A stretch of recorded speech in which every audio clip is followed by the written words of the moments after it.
In the shadows of the galaxy, when the Sith operated in absolute secrecy, a weapon was forged in hatred and pain. His skin was crimson and black, marked with intricate tattoos that told stories of suffering. His eyes burned yellow with the dark side's corruption. His double-bladed lightsaber hummed with lethal promise. He was bred for a single purpose: to destroy the Jedi. Taken as an infant, stripped of his identity, molded into the perfect instrument of vengeance. For years he trained in isolation, knowing nothing but pain, discipline, and the promise of eventual glory. His master called him an apprentice, but in truth he was a weapon, sharp, deadly, and ultimately disposable. He tasted victory on Naboo, cutting down a Jedi master in his prime. He suffered defeat and dismemberment, cast into an abyss that should have killed him. He survived through pure hatred, clawing his way back from madness to reclaim what had been stolen from him. And he built an empire of crime, proving that even a discarded tool could become a threat that shook the galaxy.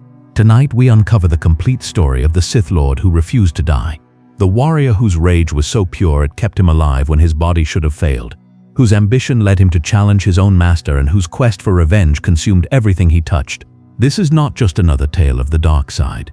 This is the tragedy of a being who was never allowed to be anything but a weapon, who broke free from his chains only to forge new ones, who sought power but found only endless suffering. This is Darth Maul, the fallen weapon, who became something far more dangerous: the taking of a child. The planet Dathomir existed on the edge of galactic civilization, a world of red desert and dark forests where the Force flowed in strange and ancient ways. Here the Night Sisters practiced their own brand of Force manipulation.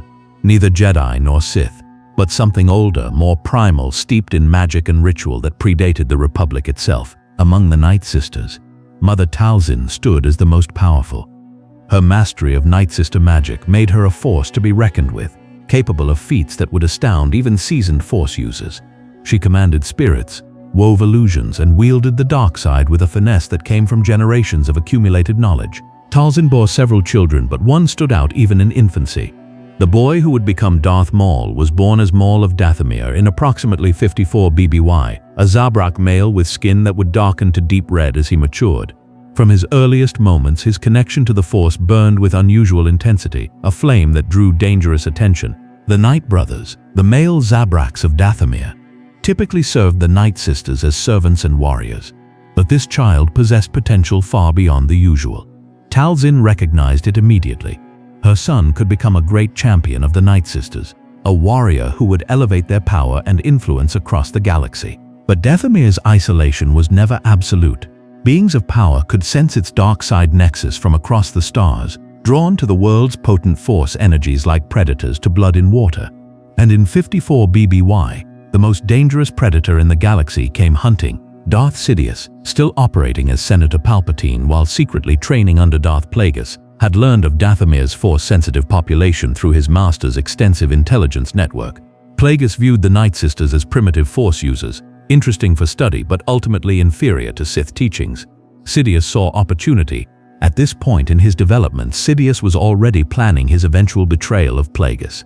The Rule of Two demanded that he would one day kill his master, but such an act required preparation. He needed tools, weapons, assets that Plagueis knew nothing about. A secret army loyal only to him. The journey to Dathomir was undertaken in absolute secrecy. Sidious told his master nothing, arriving on the planet cloaked in both physical disguise and Force obfuscation. What he sought was simple: a Force-sensitive child young enough to be molded completely, powerful enough to be useful, and expendable enough that losing him wouldn't matter. Mother Talzin sensed his arrival. The dark side presence that descended upon Dathomir was unlike anything she had encountered, cold, calculating, and vast in its power. She went to meet this intruder, curious about what would bring such a being to her world. Their first meeting crackled with tension. Sidious made no effort to hide his Sith nature from Talzin. She was powerful enough to sense it regardless, and he calculated that honesty about his identity would serve him better than deception. He spoke of the ancient Sith, of the grand plan to destroy the Jedi and rule the galaxy, of power that dwarfed anything Dathomir's isolation could offer. Talzin listened with interest that masked her calculations. This Sith Lord offered her something she had long desired, a connection to the wider galaxy's power structures.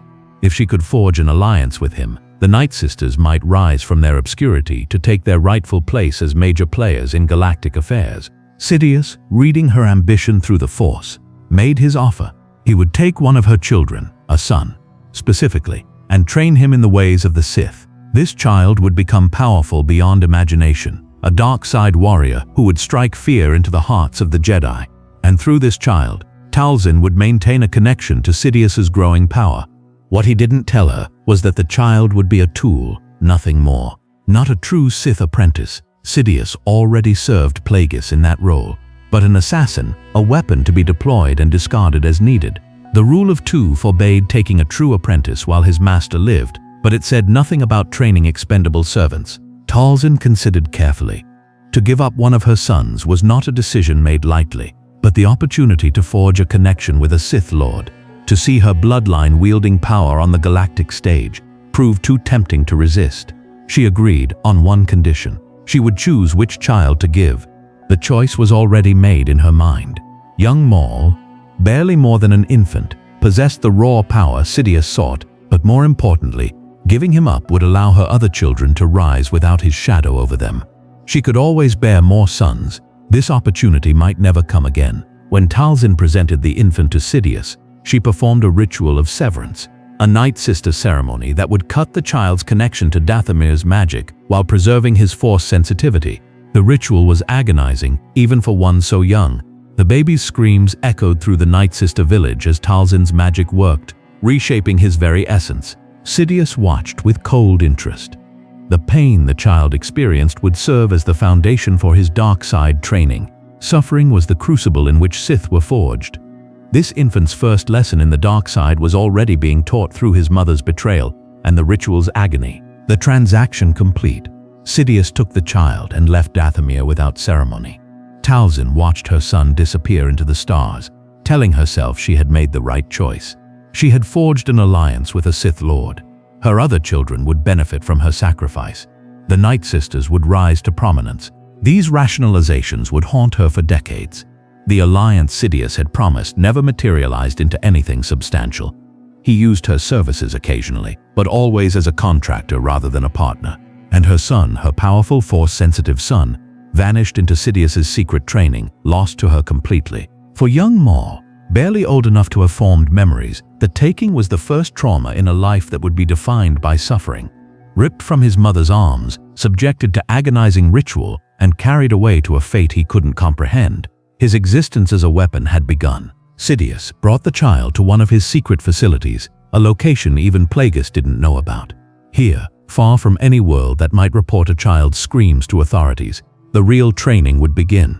But not yet. First, the infant needed to survive, to grow strong enough to withstand what was to come. The being who cared for young Maul in those early years was a droid, cold, mechanical, incapable of affection or mercy. It fed him, monitored his health, and began the earliest conditioning. Even before he could walk, the child was subjected to controlled pain, teaching his nervous system to associate survival with suffering. Sidious visited periodically, observing his future weapons development with clinical interest. He never showed affection, never offered comfort. When the child cried, Sidious would use the Force to amplify his distress, teaching him that weakness brought only greater suffering. When the boy showed anger or defiance, it was encouraged and channeled. By the time Maul was old enough to understand language, he had already learned the fundamental lessons that would define his existence. Pain was constant, weakness was unacceptable, and the being who controlled his life was absolute in his power. He didn't remember Dathomir, didn't remember his mother, didn't remember anything before the cold facility and the colder master. Sidious gave him a name, Maul, chosen specifically for its connotations of violence and damage, not a name of heritage or hope, but a designation of purpose. He would maul the Jedi, tear them apart, leave them broken and destroyed. The name was prophecy and command combined. The taking of the child from Dathomir was complete. The infant born as Maul of the Night Brothers had died in ritual and isolation. What remained was a blank slate, ready to be inscribed with hatred, discipline, and the singular purpose of destroying the Jedi Order. Mother Talzin had given up her son for the promise of power and alliance. Sidious had acquired a weapon to use against his enemies, and potentially against his own master, and the child caught between them had lost everything before he was old enough to know what he had possessed. This was not a beginning, it was an ending. The death of possibility, the murder of potential, the transformation of a person into a tool, everything that would follow, all the violence and suffering and rage that would define Darth Maul's existence, traced back to this moment of betrayal and transaction. A mother's ambition and a Sith Lord's calculation had conspired to create a being who would never know peace, never understand love, never be allowed the luxury of choosing his own path. The weapon had been acquired. Now it would be sharpened. The facility where young Maul was raised existed in absolute isolation on Mustafar, the volcanic world that would later witness Anakin Skywalker's transformation. Sidious chose the location specifically. The planet's dark side nexus, combined with its inhospitable environment, would aid in creating the perfect weapon. Maul's earliest memories were of pain and pressure. The high-gravity environment made every movement a struggle. The sulfurous air burned his lungs with each breath. The volcanic heat was oppressive, turning even rest into an endurance trial. This was intentional. Sidious wanted his weapon forged in the harshest conditions possible. Training began as soon as the child could walk. Where normal children learned through play and exploration, Maul learned through survival challenges designed to push him to his breaking point. At age 3, he was sealed in chambers with dangerous creatures, forced to use his emerging Force abilities to survive or die. There was no safety net, no rescue if he failed. The first time he killed, Maul was 4 years old.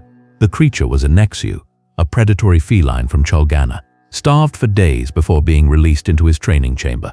The young Zabrak had no weapon, only his bare hands and the Force abilities he had begun to manifest through sheer desperation. The battle was brutal. The Nexu's claws opened wounds across Maul's small body. Its teeth tore his flesh. But fear and pain gave birth to rage, and rage channeled through the Force became power.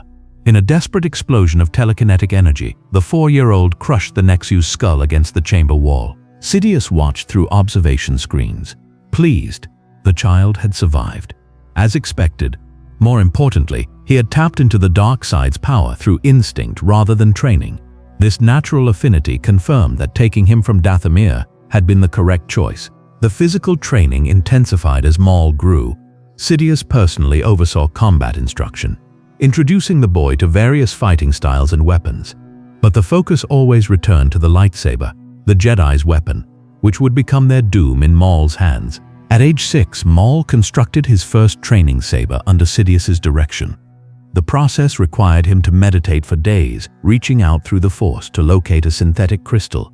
The pain of extended meditation without food or water was another lesson. Suffering refined focus, sharpened perception, strengthened will. When the lightsaber finally ignited, its blade burned red, not with the natural color of the crystal, but with the dark side energy Maul channeled through it. Sidious smiled. His weapon was developing exactly as planned. Lightsaber instruction began with Form 7, Juyo, the most aggressive and demanding style. Sidious himself practiced this form, channeling inner darkness into overwhelming offense. Teaching it to a child barely old enough for formal education was brutal, but Maul possessed the raw physicality and dark side connection necessary. The training was relentless, 12 hours daily, minimum. Maul would practice forms until his muscles burned and his small hands bled from gripping the training saber. Sidious accepted no excuses, showed no mercy. Failure resulted in punishment, Force lightning, extended isolation, or deprivation of food and water. But pain was fuel. Each jolt of lightning taught Maul to channel suffering into power. Each punishment strengthened his hatred. Each moment of agony deepened his connection to the dark side. What would have broken most beings instead forged him into something harder, sharper, more dangerous. By age 8, Maul could execute Juyo sequences that would challenge adult Jedi. His small size became an advantage, allowing him to strike from unexpected angles and move with frightening speed. Sidious introduced training remotes that fired live ammunition rather than stun bolts, teaching Maul that deflecting attacks was a matter of life or death. The scars accumulated, burns from failed deflections, cuts from training accidents, wounds from the creatures Sidious periodically released to test his weapon's combat readiness. Maul wore these scars without complaint. Showing pain was weakness, and weakness brought only greater suffering. Psychological conditioning accompanied physical training. Sidious taught him that the Jedi were responsible for every suffering he endured. The Jedi's very existence made his training necessary. Their hypocrisy and weakness had allowed them to become fat and complacent while beings like him suffered. They needed to be destroyed, and he would be the instrument of their destruction. These lessons were reinforced through force manipulation. Sidious would show him visions of Jedi in their temple on Coruscant, comfortable and safe while others suffered. He'd twist Maul's perceptions, making him feel the lies of the light side as physical pain. The conditioning was so thorough that merely sensing the light side of the Force became uncomfortable for young Maul. At age 10, Sidious introduced the concept of the double-bladed lightsaber. This weapon required exceptional coordination and spatial awareness. Wielding a blade on each end meant constant danger to the user as well as the opponent. Most Sith had abandoned the design as too risky, but Maul's training had prepared him for exactly this kind of challenge. His reflexes, honed through years of surviving impossible odds, gave him the split-second awareness needed. His connection to the Force allowed him to sense the blade's position without looking, and his aggressive Juyo style found perfect expression in the weapon's spinning, overwhelming attacks. The construction of his first true double-bladed lightsaber marked a turning point. Sidious provided 2 synthetic crystals, already bleeding with dark side energy. Maul spent weeks designing the weapon, creating a staff that could function as a single blade or double blade configuration. The completed saber was a masterwork, elegant in its simplicity, deadly in its application. Training with the double blade pushed Maul to new heights of skill. Sidious brought in combat droids programmed with Jedi fighting techniques, forcing his apprentice to adapt to different styles. The droids were set to kill. One mistake meant death. Maul destroyed hundreds of them, learning from each encounter. Physical training was only part of the regimen. Sidious also educated his weapon in tactics, strategy, and the broader context of the Sith's war against the Jedi. He explained the grand plan. Though in carefully edited form, Maul was told that he would help destroy the Jedi Order, but never that he was merely a tool rather than a true heir to Sith legacy. The boy absorbed these lessons with fierce dedication. The idea that he had a purpose beyond merely surviving gave meaning to his suffering. Every scar, every wound, every moment of agony was an investment in the ultimate goal, the Jedi's destruction. By age 12, Maul could defeat multiple combat droids simultaneously. His acrobatic fighting style, incorporating flips and spins that leveraged his species' natural agility, made him nearly impossible to predict. The double-bladed lightsaber became an extension of his body, moving in patterns that seemed to defy physics. But Sidious wanted more than a skilled duelist. He wanted a perfect assassin, capable of operating independently on complex missions.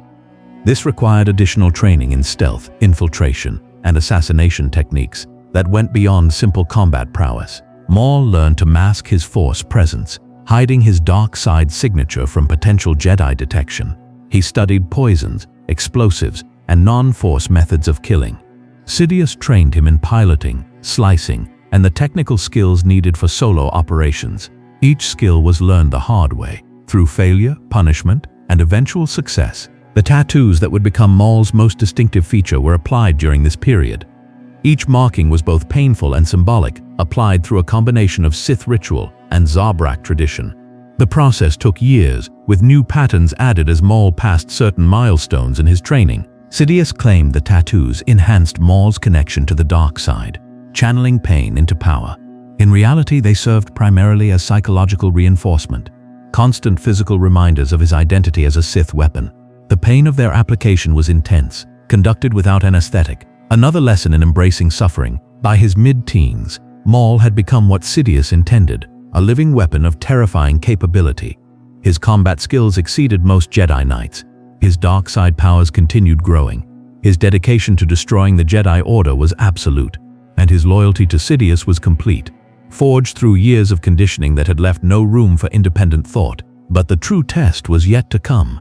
Training against droids and creatures was one thing. Facing actual living opponents, beings capable of strategy, deception, and desperate improvisation, was entirely different. Sidious needed to know if his weapon would function as designed under real combat conditions. At age 16, Maul received his first assassination mission. A corrupt corporate executive on a mid-rim world had learned too much about Sidious's secret financial manipulations. The target needed to be eliminated quietly, with no connection to Sidious or his political identity as Senator Palpatine. Maul approached the mission with calculated precision. He infiltrated the corporate headquarters, bypassed security systems, and eliminated the target along with his bodyguards, using nothing but stealth and his lightsaber. No witnesses survived. No evidence remained. The local authorities ruled it a robbery gone wrong. When he returned to report success, Sidious praised him for the first time in his life. The words were economical, carefully measured, but to Maul they were validation. Years of suffering had purpose. His existence had meaning. He was the weapon his master needed. More missions followed. Each grew more complex, testing different aspects of his training. Political targets, criminal bosses, rogue force users, Maul eliminated them all with efficiency that bordered on artistry. His reputation as an unstoppable killer began spreading through the galaxy's underworld. Though no one knew his true identity or allegiance, these missions served multiple purposes for Sidious. They eliminated threats to his plans while providing Maul real combat experience. They also kept his weapon sharp and battle-ready, prepared for the ultimate mission that would eventually come, open battle against the Jedi. But they also began creating an unexpected problem. With each successful mission, Maul's confidence grew.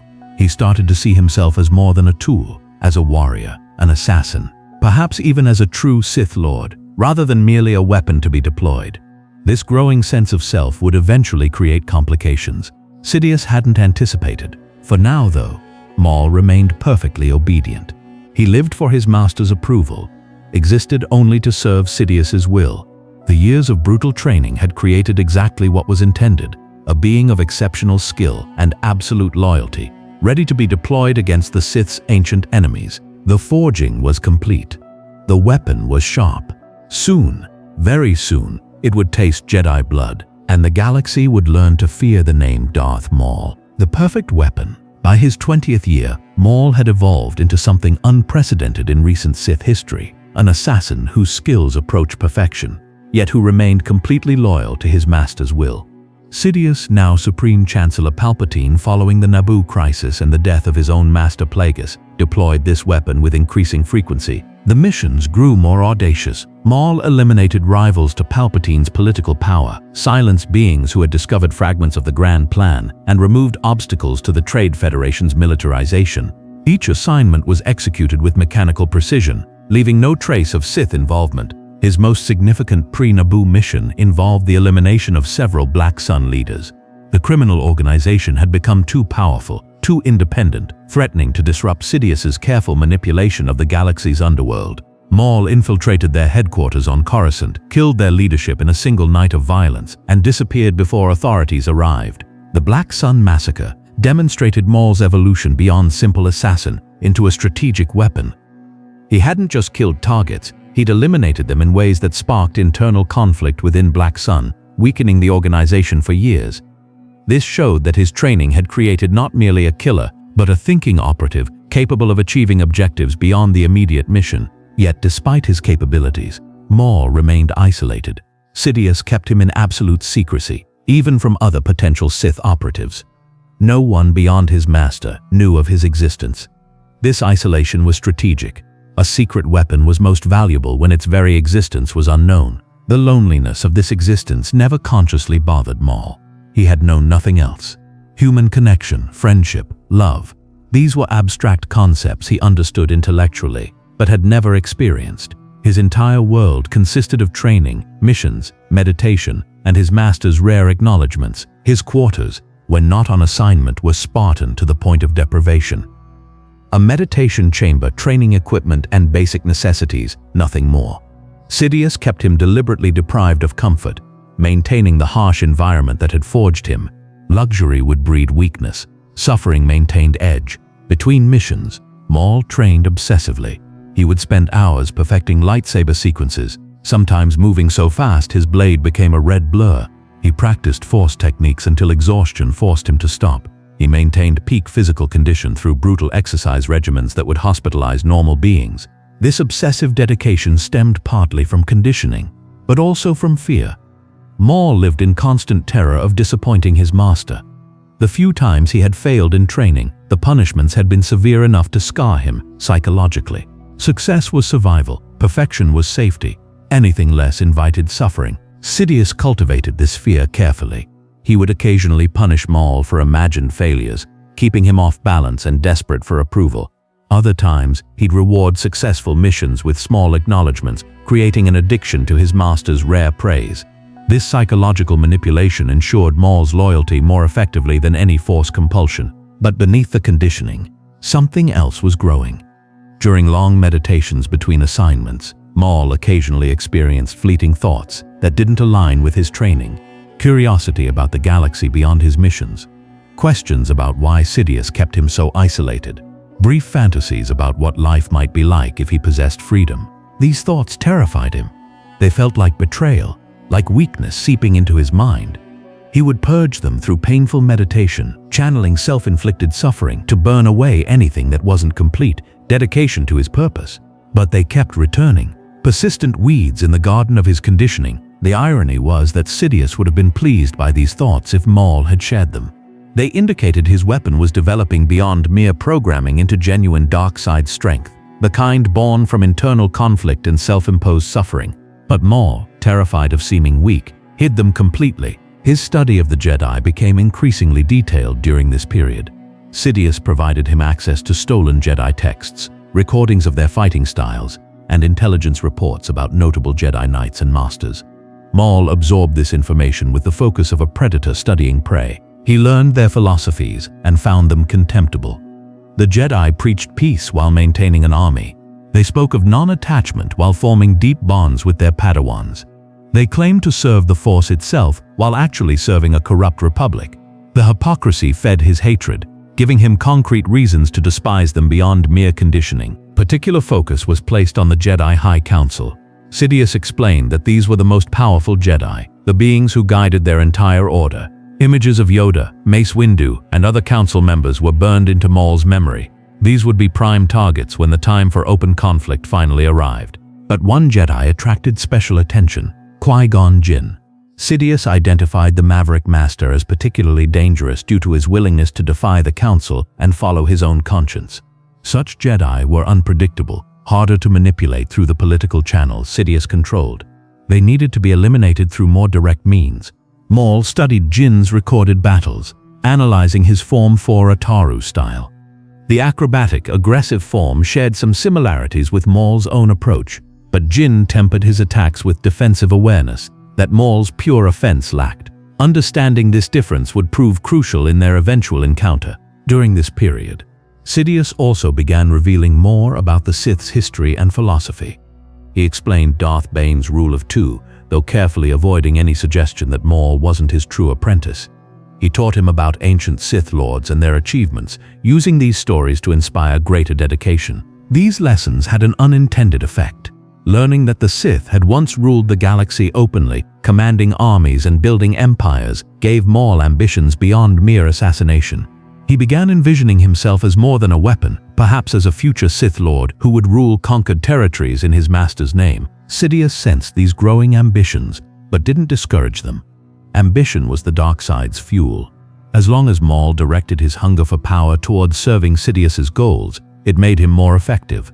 The Master believed he could always eliminate his weapon if it became too ambitious to control. The training during this period also incorporated gun-advanced force techniques. Maul learned to enhance his physical abilities beyond normal limits, moving with speed that made him nearly invisible to unenhanced perception.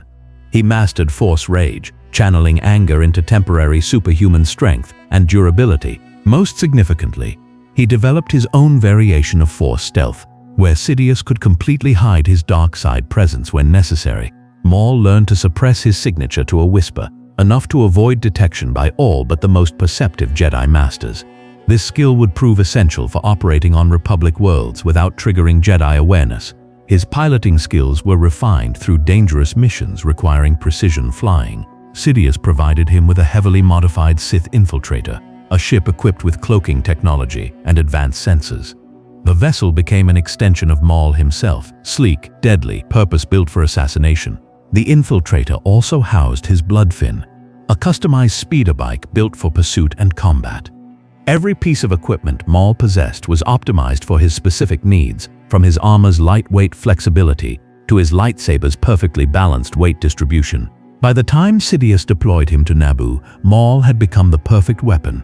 skilled beyond measure, loyal beyond question, and eager to finally face the Jedi in open combat.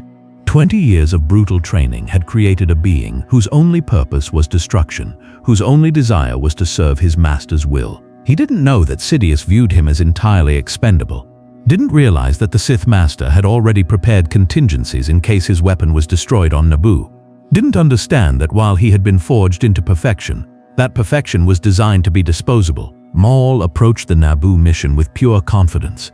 This would be his moment of triumph, the validation of his entire existence.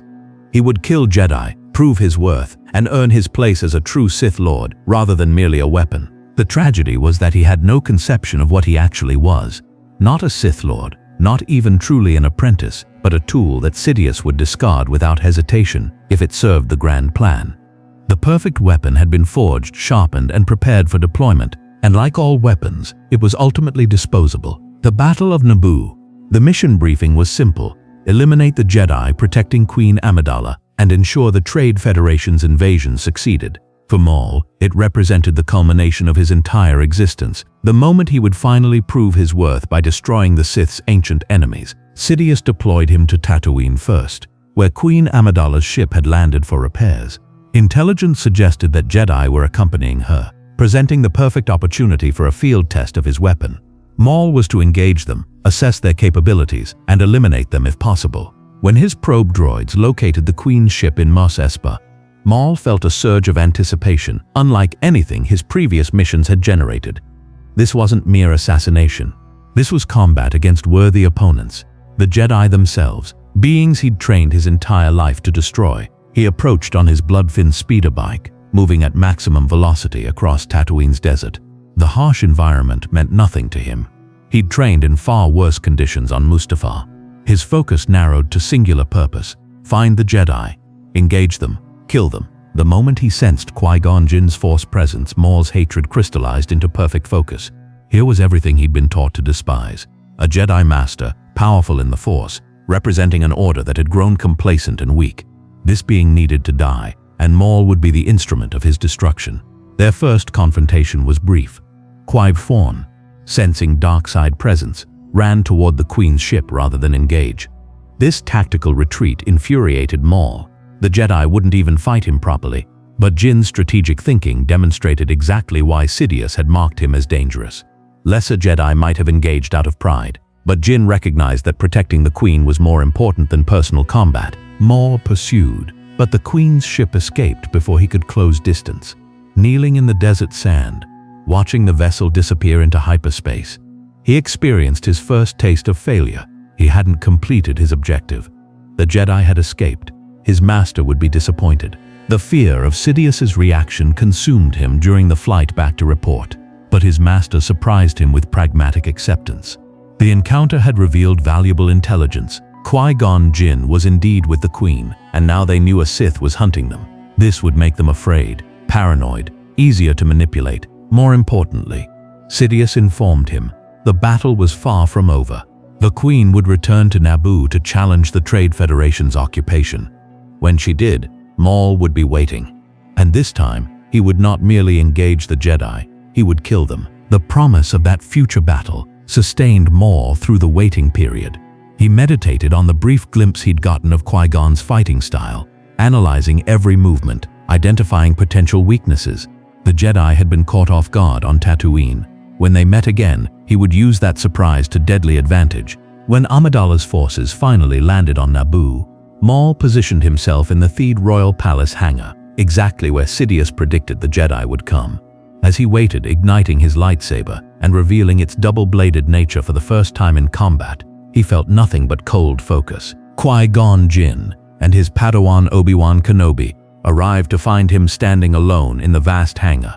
The moment stretched, two Jedi facing one Sith, but neither side certain of the other's capabilities. Maul broke the tension by igniting his second blade, the crimson energy illuminating his tattooed face. The shock in their eyes fueled his satisfaction. They hadn't expected this. The double-bladed saber was nearly extinct, considered too dangerous and impractical. But Maul had mastered it, turning the weapon's liability into devastating advantage. The battle began with explosive intensity. Maul moved with the speed and precision of 2 decades brutal training, his double blade creating a wall of lethal energy that forced both Jedi onto pure defense.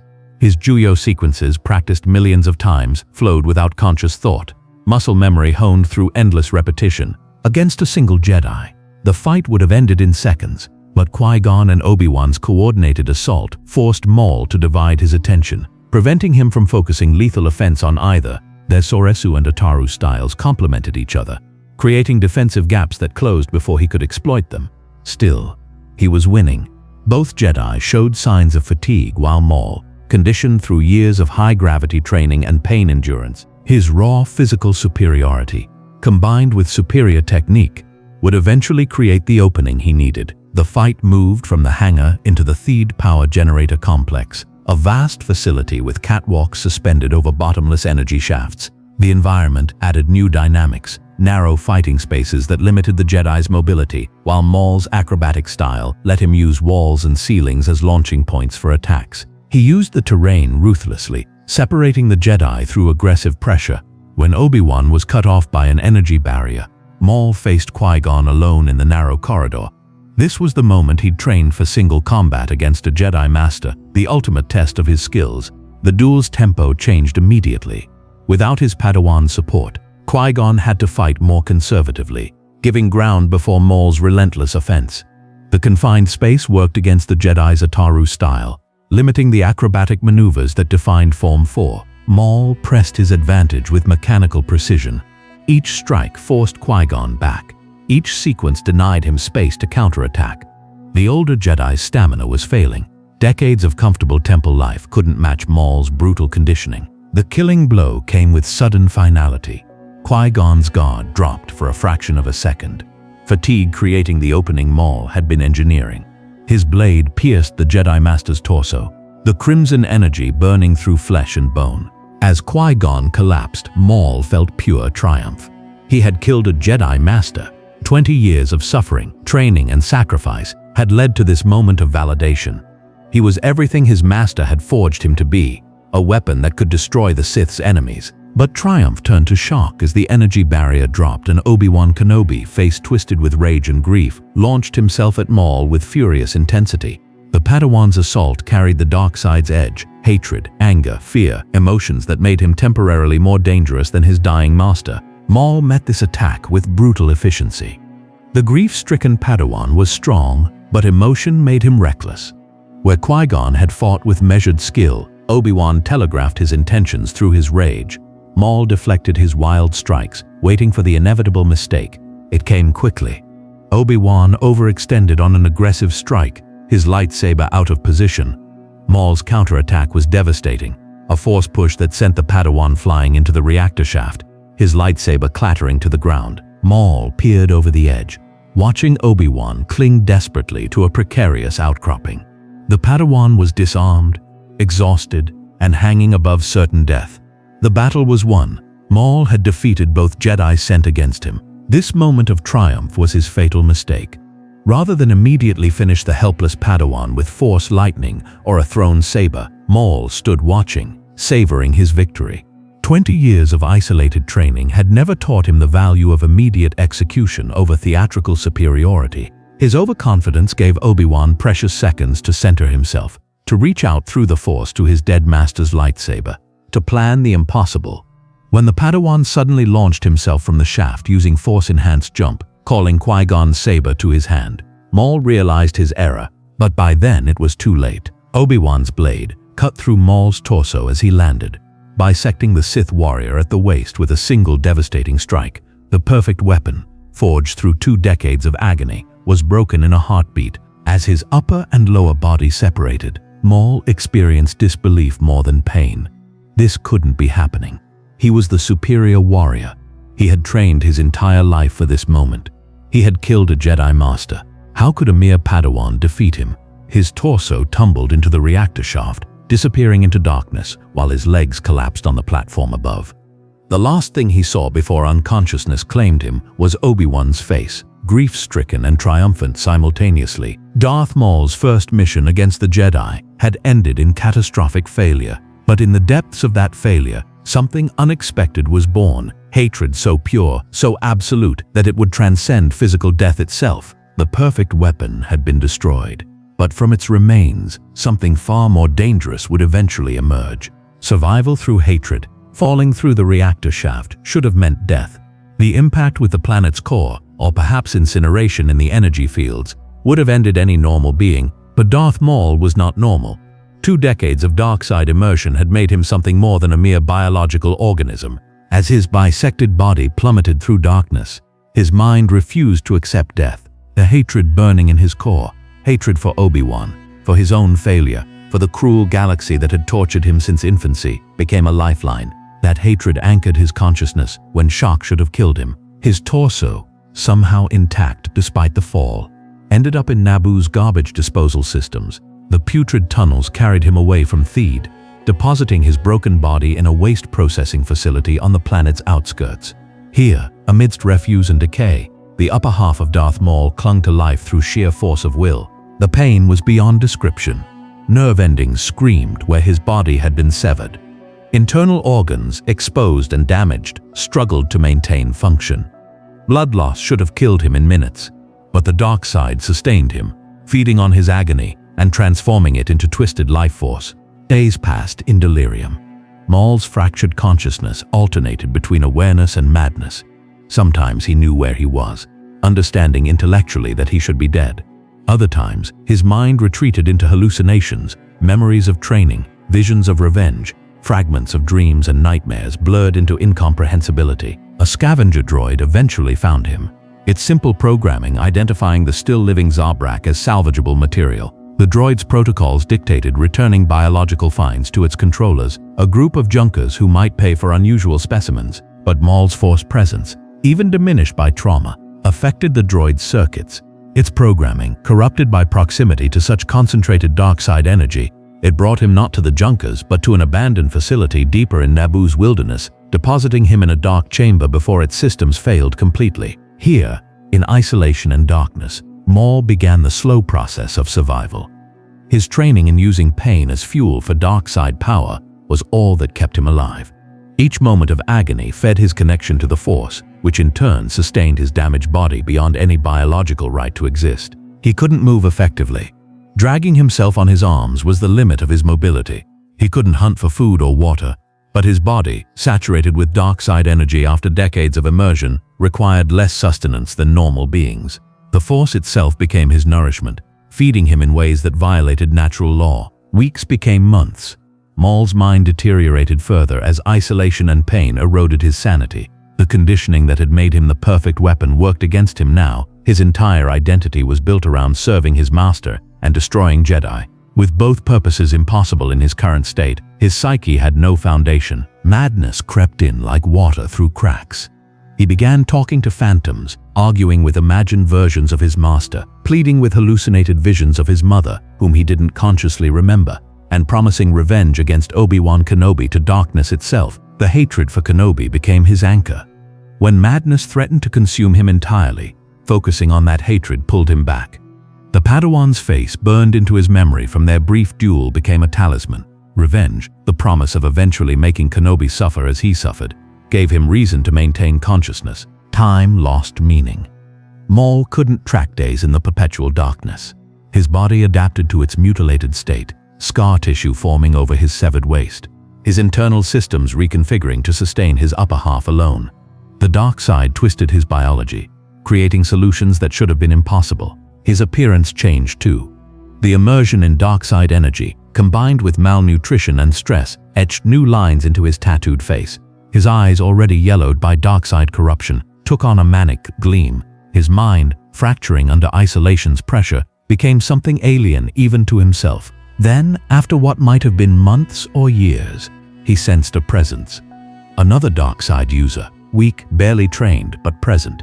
The sensation of another consciousness, even one so inferior, drew Maul from his isolation's depths. It was a scavenger with minimal Force sensitivity, drawn to this abandoned facility by half-understood instincts. When the being entered Maul's chamber, he experienced terror at the sight of the broken Zabrak lying in darkness, radiating malevolence like heat from a furnace. Maul's response was instinctive.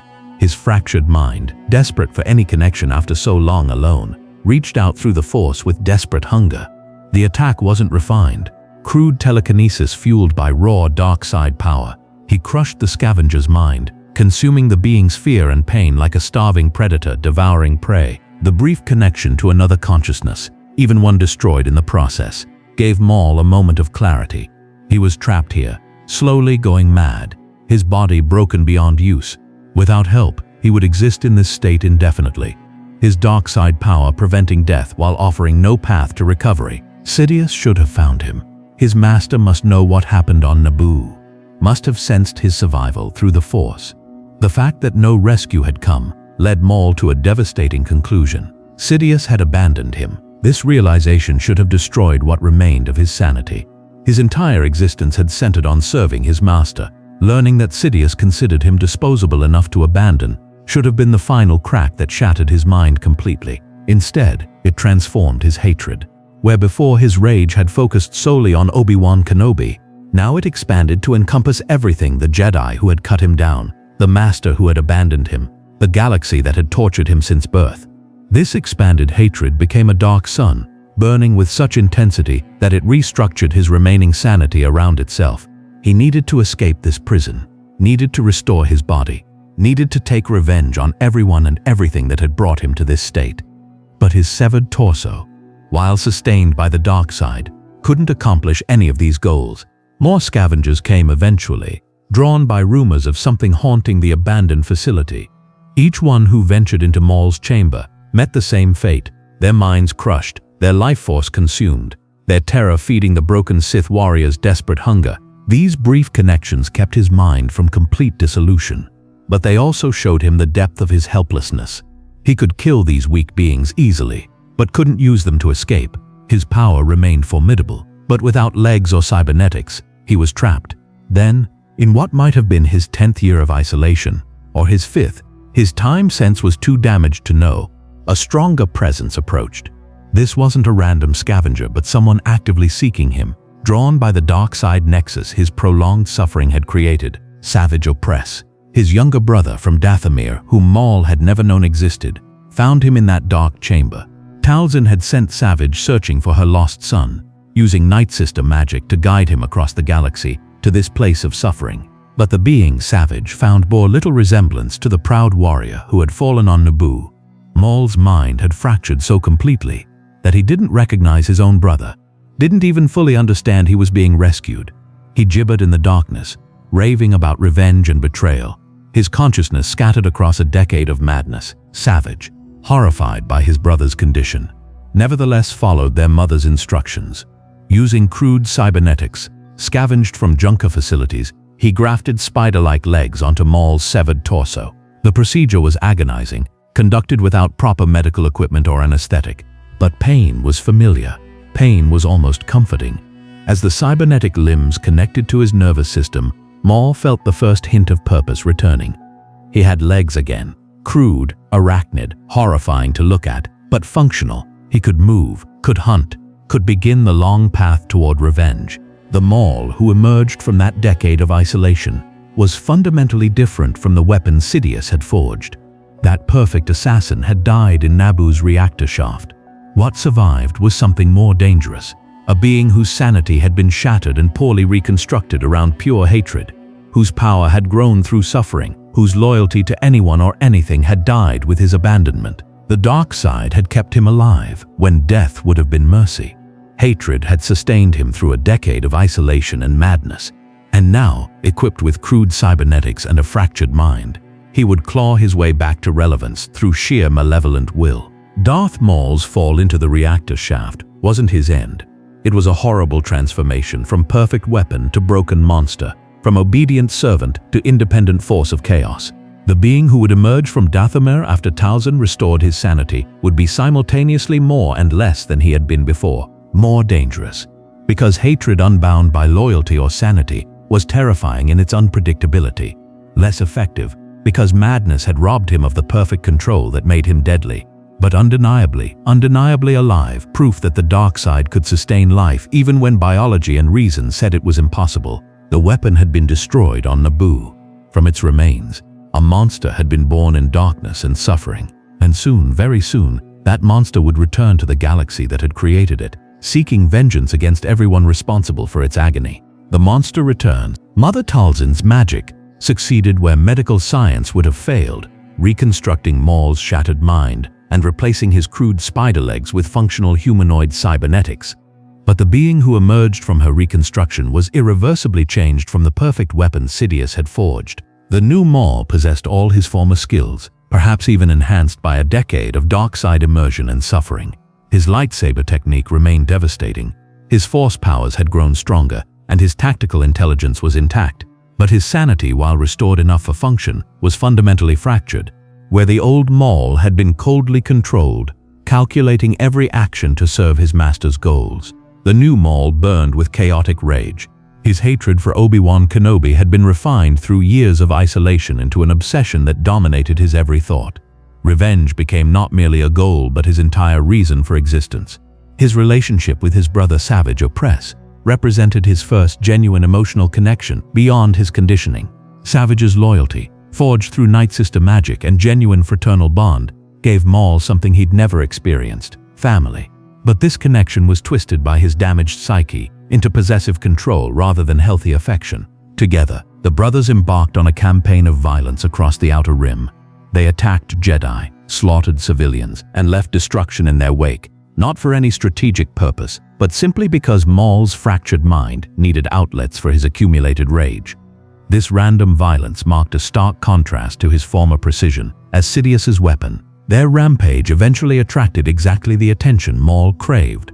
Obi-Wan Kenobi came hunting for the Sith Lord who had killed his master. Their confrontation on Raydonia was everything Maul had dreamed of during his years of isolation, facing the Jedi who had cut him down, making him suffer, taking revenge for a decade of agony. But the encounter revealed how much Maul had changed. Where his younger self would have killed Kenobi quickly and efficiently, the new Maul needed to make him suffer first. He orchestrated elaborate scenarios to torment his enemy psychologically before even engaging in combat. The perfect assassin had been replaced by a sadistic monster who valued his victim's suffering over mission efficiency. Kenobi escaped that first encounter, but Maul's obsession only intensified. He began developing more sophisticated plans, moving beyond simple violence into strategic thinking again. His tactical intelligence, refined through Sidious's training, reasserted itself, but now serving his personal vendetta rather than any greater purpose. The plan that crystallized in his damaged mind was audacious. He would build a criminal empire, accumulate enough power to threaten systems, and use that power to draw Kenobi into a trap. But more than that, he would make the Jedi watch as everything he cared about was destroyed. Maul's conquest of the Mandalorian underworld demonstrated that his strategic genius had survived intact. He infiltrated Death Watch, the warrior cult seeking to restore Mandalore's militant traditions by exploiting their leader Pre Vizsla's ambitions. The partnership was calculated on both sides. Vizsla wanted Maul's power to overthrow Duchess Satine's pacifist government, while Maul wanted Mandalorian warriors for his emerging empire. The campaign against Satine was brutally efficient. Maul's forces destabilized Mandalore through orchestrated crime waves, making the pacifist government appear weak and ineffective. When Death Watch rescued the populace from the chaos Maul had created, they appeared as saviors rather than invaders. But when Vizsla attempted to betray him after claiming power, Maul responded with devastating effectiveness. Their duel in the throne room showcased how much his skills had grown. Despite fighting with a lightsaber against Vizsla's darksaber, an ancient Mandalorian weapon with unique properties, Maul's superiority was absolute. The killing blow was personal, executed by hand rather than lightsaber. Maul crushed Vizsla's throat, watching the life fade from his eyes, demonstrating dominance through raw physical power. By Mandalorian tradition, this made him rightful ruler, a position he claimed without hesitation. His rule over Mandalore revealed new dimensions to his character. He wasn't merely a destructive force, but capable of governance when it served his purposes. He maintained Death Watch's loyalty through a combination of fear and respect, integrated criminal elements into his power structure, and began building the shadow empire he'd envisioned. But all of it served a single purpose: creating a trap for Obi-Wan Kenobi. When Maul captured Duchess Satine, Kenobi's secret love, he finally had the leverage to make his enemy truly suffer. Their confrontation in Mandalore's palace was everything Maul had orchestrated. Kenobi helpless, forced to watch as Maul murdered the woman he loved. The moment of Satine's death was Maul's triumph. He had made Kenobi experience the kind of loss and helplessness that defined his own existence. The Jedi's anguish fed Maul's dark side power, validating years of suffering and planning. For a brief moment, revenge was complete, but Maul's triumph was short-lived.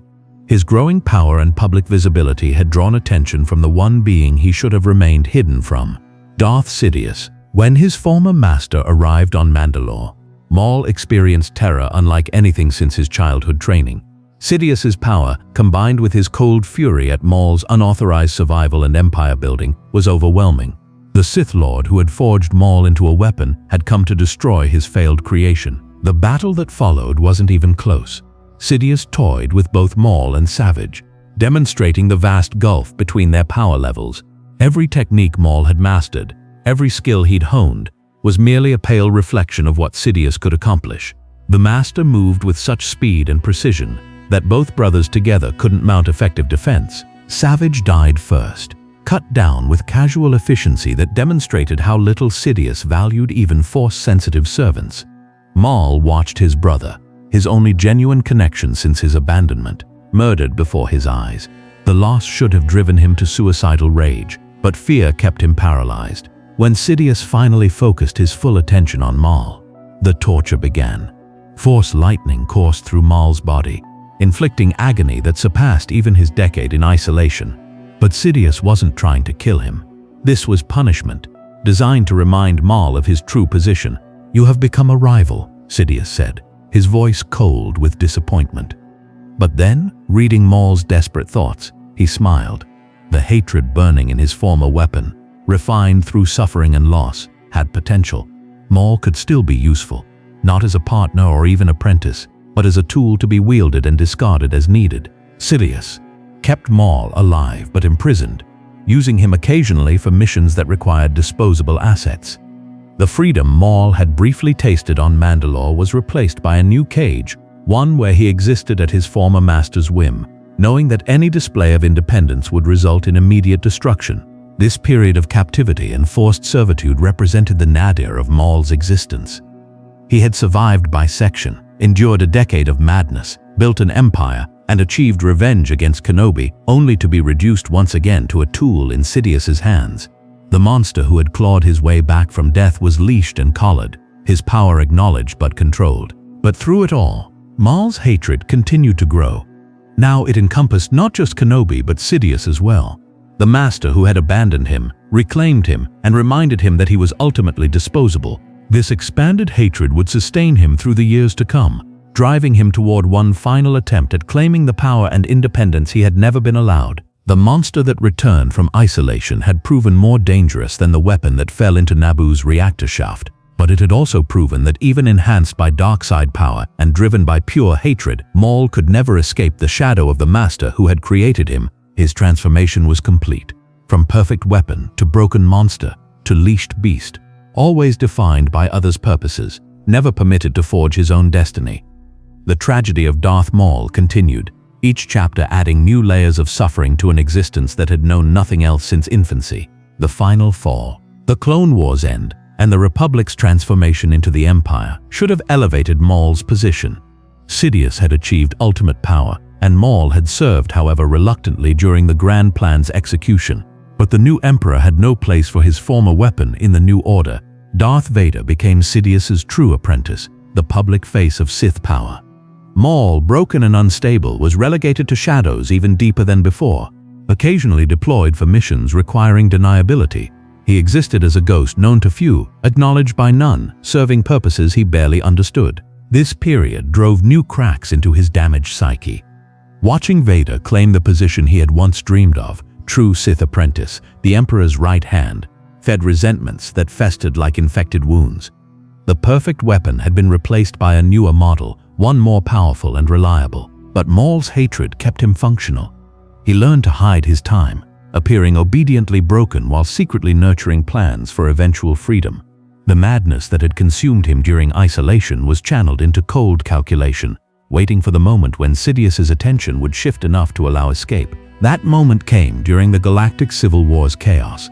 As the Empire struggled against the rebellion, Maul sensed opportunity in the disorder.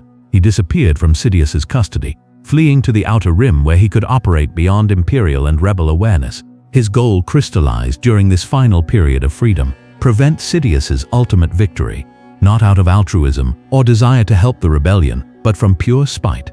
If he couldn't claim power himself, he would ensure his former master didn't achieve complete triumph either.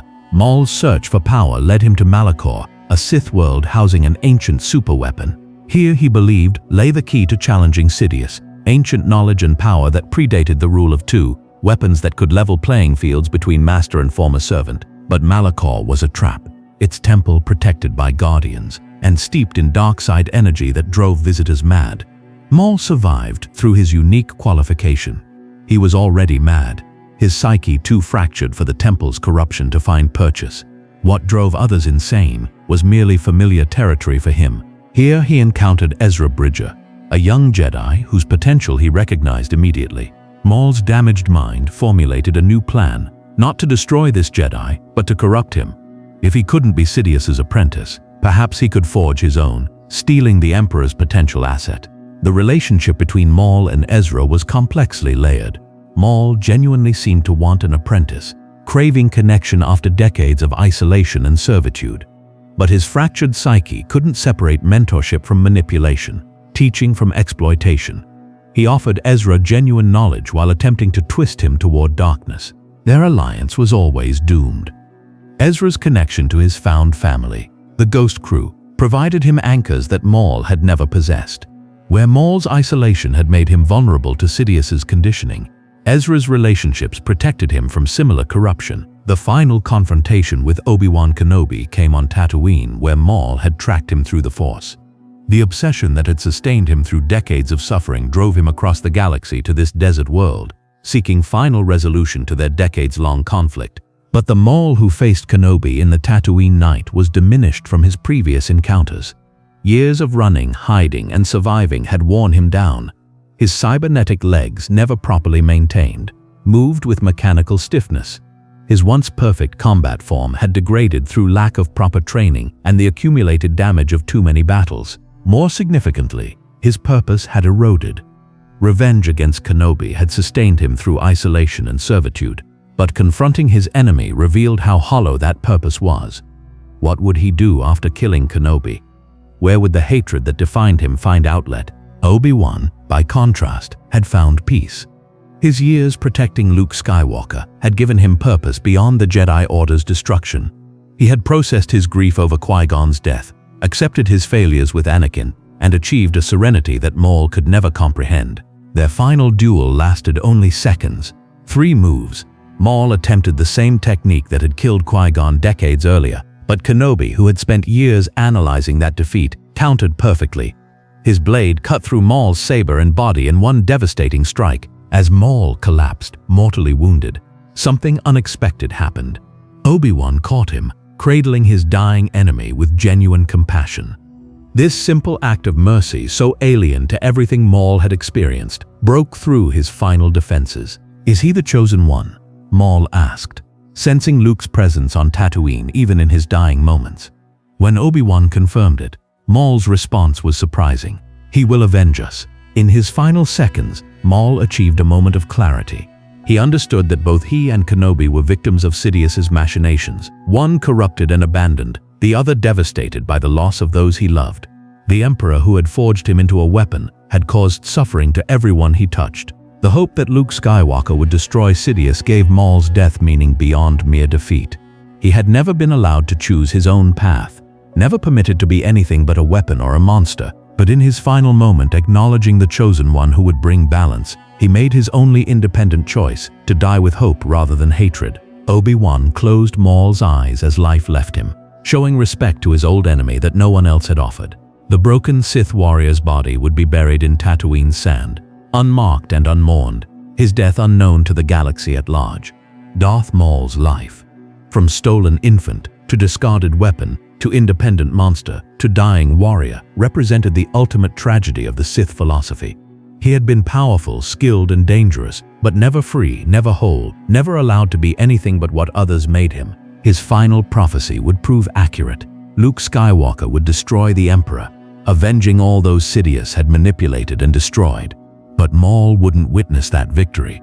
He died on the same world where he'd first confronted Kenobi, bringing his story full circle to an ending more peaceful than anything his life had contained. The perfect weapon, forged in agony and refined through suffering, finally found rest in the desert sand, and the galaxy continued without him, unaware that one of its most dangerous beings had died quietly, mourned only by the enemy who had shown him the compassion he'd never received from anyone else. Epilogue. The legacy of a weapon. Darth Maul left no empire, no disciples, no lasting impact on galactic history beyond the Jedi he killed and the brief chaos he created. Where Sidious would be remembered as the Emperor and Vader as his enforcer, Maul faded into obscurity, a footnote in the Clone Wars history, a mysterious Sith who appeared and vanished. But his legacy lived in the lessons his existence taught. Ezra Bridger, who had briefly fallen under his influence, learned from Maul's example the danger of seeking power through hatred alone.